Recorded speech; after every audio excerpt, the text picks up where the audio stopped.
Hello friends, welcome to dashing classes. Friends, आज के इस वीडियो में हम लोग हैज़ और हैव के यूज़ को समझेंगे। तो चलिए फ्रेंड्स, समझे कि जब हम इंग्लिश बोलेंगे और हैज़ और हैव का यूज़ करेंगे तो क्या सेंस बनेगा। लेकिन उससे पहले आपको ध्यान रखना है कि इस वीडियो में जो भी बातें आप सीखेंगे उसमें सब्जेक्ट कोई एक्शन को नहीं करेगा। एक्शन करने वाले बातों को हम आने वाले वीडियोज़ में सीखेंगे और समझेंगे।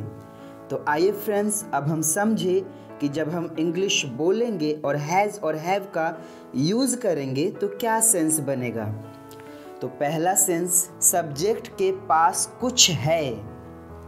जैसे कि मेरे पास कार है, उसके पास इंग्लिश का बुक है। तुम्हारे पास 10 रुपए है, मेरे भाई के पास रोहन का नंबर है। उस लड़की के पास तुम्हारी घड़ी है। दूसरा सेंस, सब्जेक्ट में कुछ है। जैसे कि मुझ में इंग्लिश सीखने की जुनून है। उस लड़के में तुम्हें हराने की साहस है। तुम में पब्लिक स्पीकिंग की हुनर है। मेरे मामा के लड़के में बहुत ताकत है। तीसरा सेंस, सब्जेक्ट के भाई है, बहन है, चाचा है, चाची है, दोस्त है आदि। जैसे कि तुम्हारे 3 भाई हैं, उस लड़की की 5 सहेलियां हैं। तो आइए फ्रेंड्स, अब हम सीखें कि ऐसी बातों को इंग्लिश में बोलने के लिए क्या स्ट्रक्चर होगा। तो फ्रेंड्स, जब भी आप पॉजिटिव बातों को यानी कि पॉजिटिव सेंटेंस को बोलेंगे तो आपका स्ट्रक्चर होगा सब्जेक्ट, फिर हैज़ और हैव, फिर उसके बाद जो भी आपको बोलना है वो आप बोलेंगे, यानी कि आपका ऑब्जेक्ट। अब फ्रेंड्स, आपको समझना ये होगा कि कब आप हैज़ का यूज करेंगे और कब हैव का। तो फ्रेंड्स, जब आपका सब्जेक्ट होगा ही, शी, इट या फिर किसी का नाम या फिर थर्ड पर्सन सिंगुलर सब्जेक्ट, तो आप यूज़ करेंगे हैज़ का। और जब आपका सब्जेक्ट होगा आई, वी, यू, दे या फिर प्लूरल सब्जेक्ट, तो आप यूज़ करेंगे हैव का। एक बात और ध्यान रखना है आपको, जो भी सेंस मैंने आपको बताया है सभी के लिए सेम स्ट्रक्चर होगा। स्ट्रक्चर में कोई चेंजेस नहीं आएगा। अब कुछ एग्जाम्पल देखिए। मेरे पास एक कार है। अब इसको इंग्लिश में बोलने के लिए पहले हमें सब्जेक्ट की ज़रूरत है। तो सब्जेक्ट कैसे पता लगाएंगे? तो सेंटेंस में देखिए, कौन है वह जिसके पास कार है?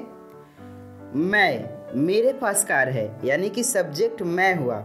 तो यहाँ बोलेंगे आई। अब आई के साथ हैज लगाएंगे या हैव? तो अभी बताया मैंने, आई के साथ हम हैव लगाएंगे। तो बोलेंगे I have a car. I have a car. उसके पास इंग्लिश का बुक है। अब सब्जेक्ट क्या है? तो कौन है वह जिसके पास इंग्लिश का बुक है? उसके, यानी कि वह। तो वह को इंग्लिश में ही बोलेंगे। तो ही, अब ही के बाद क्या लगाएंगे? अभी मैंने बताया ही के साथ हम हैज लगाएंगे। तो ही हैज़ इंग्लिश बुक। तुम्हारे पास 10 रुपए है। अब इसमें सब्जेक्ट क्या है? तुम्हारे, यानी कि तुम। तो यू, इंग्लिश में यू बोलेंगे। तो यू के साथ क्या लगाएंगे? हैव। You have 10 rupees. मेरे भाई के पास रोहन का नंबर है। अब यहाँ सब्जेक्ट कौन है? मेरा भाई। अब मेरे भाई को इंग्लिश में बोलेंगे माय ब्रदर। माय ब्रदर ये थर्ड पर्सन सिंगुलर सब्जेक्ट है, तो इसके साथ हम हैज लगाएंगे। My brother has Rohan's number. मुझ में इंग्लिश सीखने का जुनून है। कौन है वो जिसमें इंग्लिश सीखने का जुनून है? मैं, मुझ में है। तो मुझ में को क्या बोलेंगे? I have passion to learn English. उस लड़की की 5 सहेलियां हैं। अब कौन है वह जिसकी 5 सहेलियां हैं? उस लड़की को इंग्लिश में दैट गर्ल बोलेंगे, और that girl third person singular subject है, तो हम हैज का यूज करेंगे। That girl has 5 friends. तो फ्रेंड्स, इस तरह से आप पॉजिटिव सेंटेंस को बनाएंगे। अब चलिए हम निगेटिव सेंटेंस को बनाना सीखें। फ्रेंड्स, जब भी आप निगेटिव बातों को बोलेंगे तो निगेटिव बातों को बोलने के लिए आपका स्ट्रक्चर होगा सब्जेक्ट, फिर डज नॉट या डू नॉट, और उसके बाद हैव, और हैव के बाद जो आपको बोलना है वो आप बोलेंगे। निगेटिव स्ट्रक्चर में आप ध्यान देंगे कि हैज नॉट और हैव नॉट नहीं आता है, बल्कि डज नॉट और डू नॉट और सिर्फ हैव आता है। यहाँ एक और बात का आप ध्यान देंगे कि डज नॉट को हम डजंट भी कहते हैं और डू नॉट को डोंट भी कहते हैं। ये डजंट डज नॉट का कॉन्ट्राडिक्शन है और डोंट डू नॉट का कॉन्ट्राडिक्शन है। तो चलिए फ्रेंड्स, मैं आपको बता दूं कि कहाँ आप डज नॉट और कहाँ आप डू नॉट और उसके बाद हैव का यूज करेंगे। तो फ्रेंड्स, पॉजिटिव सेंटेंस में आपने जहाँ हैज का यूज किया वहाँ डज नॉट हैव का यूज करेंगे, यानी कि ही, शी, इट या फिर किसी का नाम या फिर थर्ड पर्सन सिंगुलर सब्जेक्ट के साथ आप डज नॉट हैव का यूज करेंगे, और जहाँ आपने हैव का यूज किया वहाँ आप डू नॉट हैव का यूज करेंगे, यानी कि आई, वी, यू, दे या फिर प्लूरल सब्जेक्ट के साथ आप डू नॉट हैव का यूज करेंगे। एग्जाम्पल देखिए फ्रेंड्स, मेरे पास एक कार नहीं है। मेरे पास एक कार नहीं है यानी कि आई के साथ हम डू नॉट हैव का यूज करेंगे, तो I do not have a car. उसके पास इंग्लिश का बुक नहीं है। उसके यानी कि ही के साथ हम डज नॉट हैव का यूज करेंगे, तो he does not have English book. तुम्हारे पास 10 रुपये नहीं है। तुम्हारे यानी कि यू के साथ हम डू नॉट हैव का यूज करेंगे, तो you do not have 10 rupees.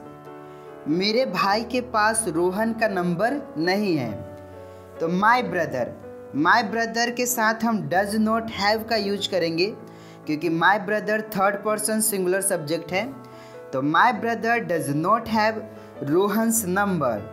उस लड़के में तुम्हें हराने की साहस नहीं है। अब उस लड़के को इंग्लिश में दैट बॉय कहेंगे, और दैट बॉय एक थर्ड पर्सन सिंगुलर सब्जेक्ट है, तो बोलेंगे that boy does not have courage to defeat you.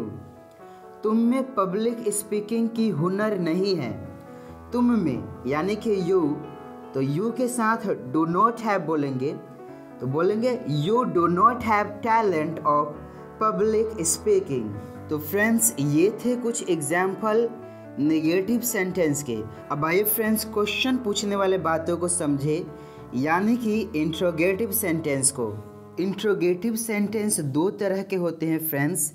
एक जिसमें आपको आंसर मिलता है हाँ में या फिर ना में, जिसे आप यस नो टाइप के नाम से जानते हैं, और दूसरा जिसमें आपको आंसर मिलता है आपके क्वेश्चन के अकॉर्डिंग, जिसे आप WH फैमिली कहते हैं फ्रेंड्स।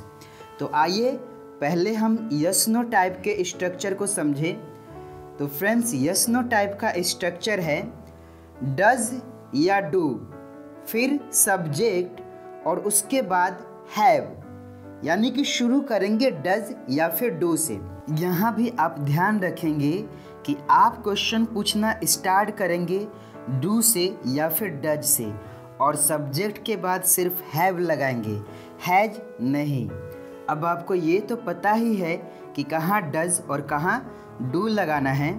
जब आपका सब्जेक्ट ही, शी, इट या फिर किसी का नाम या फिर थर्ड पर्सन सिंगुलर सब्जेक्ट रहेगा, तो आप क्वेश्चन पूछेंगे डज से, और डज के बाद सब्जेक्ट लिखेंगे और फिर हैव। और जब आपका सब्जेक्ट आई, वी, यू, दे या फिर प्लूरल सब्जेक्ट रहेगा, तो आप क्वेश्चन पूछेंगे डू से और फिर लिखेंगे सब्जेक्ट और उसके बाद हैव। जैसे कि क्या तुम्हारे पास कार है। इस क्वेश्चन में हम सिर्फ इतना जानना चाह रहे हैं कि तुम्हारे पास कार है या नहीं है। तो यहाँ पे सब्जेक्ट हमारा तुम्हारे, यानी कि इसको इंग्लिश में तुम बोलते हैं, यू बोलते हैं। तो यू से पहले हम यहाँ पे शुरू करेंगे डू फिर you. Do you have a car. क्या उस लड़के के पास इंग्लिश का बुक है। उस लड़के को बोलेंगे that boy. That boy third person singular subject है, तो हम डज से क्वेश्चन पूछेंगे does that boy have English book. क्या तुम में पब्लिक स्पीकिंग की हुनर है। अब क्या तुम में, तो यहाँ पे do you have talent of public speaking, English में इसको बोलेंगे। अब आइए फ्रेंड्स WH फैमिली को समझें। WH फैमिली बहुत आसान है फ्रेंड्स। आपको करना बस इतना है कि यस नो टाइप वाले स्ट्रक्चर में सबसे पहले आप WH फैमिली लगा देंगे तो आपका स्ट्रक्चर तैयार हो जाएगा। तो जब आप शुरू में WH फैमिली लगाएंगे तो आपका स्ट्रक्चर होगा WH फैमिली, फिर डू या डज, उसके बाद सब्जेक्ट और फिर हैव, और हैव के बाद आपको जो पूछना है वो पूछेंगे। जैसे कि तुम्हारे पास मार्कर क्यों है। अब यहाँ पे ये क्यों है, ये क्यों WH फैमिली है, तो सबसे पहले हम इसका इंग्लिश लिखेंगे जो कि वाई होता है। वाई और तुम्हारे सब्जेक्ट यहाँ पे यू है, तो वाई के बाद हम डू लगाएंगे और बोलेंगे why do you have marker. उसके पास कितने रुपए हैं। अब ये कितने रुपए, ये WH फैमिली है, तो इसको बोलेंगे हाउ मच रुपीज़। अब यहाँ सब्जेक्ट उसके यानी कि वह है, तो हम बोलेंगे does, how much rupees does he have. तुम्हारे भाई के पास इंग्लिश का कौन सा किताब है। विच बुक, कौन सा किताब, which book of English does your brother have. तुम में झूठ बोलने की आदत क्यों है।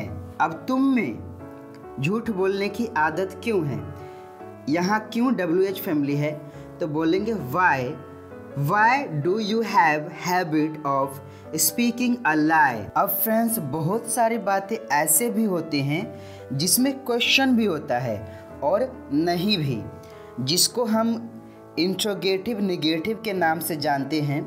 तो ऐसी बातों को इंग्लिश में बोलने के लिए क्या स्ट्रक्चर है फ्रेंड्स। तो फ्रेंड्स स्ट्रक्चर बहुत आसान है, बस आप इंट्रोगेटिव स्ट्रक्चर में सब्जेक्ट के बाद नोट लगा देंगे। अब चाहे वह WH फैमिली वाला हो या फिर यस नो टाइप वाला हो, दोनों में आप सब्जेक्ट के बाद नोट लगा देंगे, आपका स्ट्रक्चर तैयार हो जाएगा। जैसे कि कुछ एग्जाम्पल से समझाता हूँ आपको फ्रेंड्स। क्या तुम्हारे पास कार नहीं है, इसमें आप क्वेश्चन भी पूछ रहे हैं और नहीं भी आ रहा है, तो ये तो यस नो टाइप वाला है। तो आप स्टार्ट करेंगे डू यू और यू के तुरंत बाद आप नोट लगाएंगे, तो बोलेंगे do you not have a car. तुम्हारे पास मार्कर क्यों नहीं है। अब इसमें क्यों भी है और नहीं भी है, तो आप इंग्लिश में इसे बोलेंगे वाई। ये एक WH फैमिली है, तो बोलेंगे why do you not have a marker. तो इस तरह से आप ऐसे सेंटेंसेस को भी बना सकते हैं, बहुत इजी है फ्रेंड्स। तो फ्रेंड्स मैं ये उम्मीद करता हूँ कि ये सभी स्ट्रक्चर और एग्जाम्पल्स आपको समझ में आए होंगे।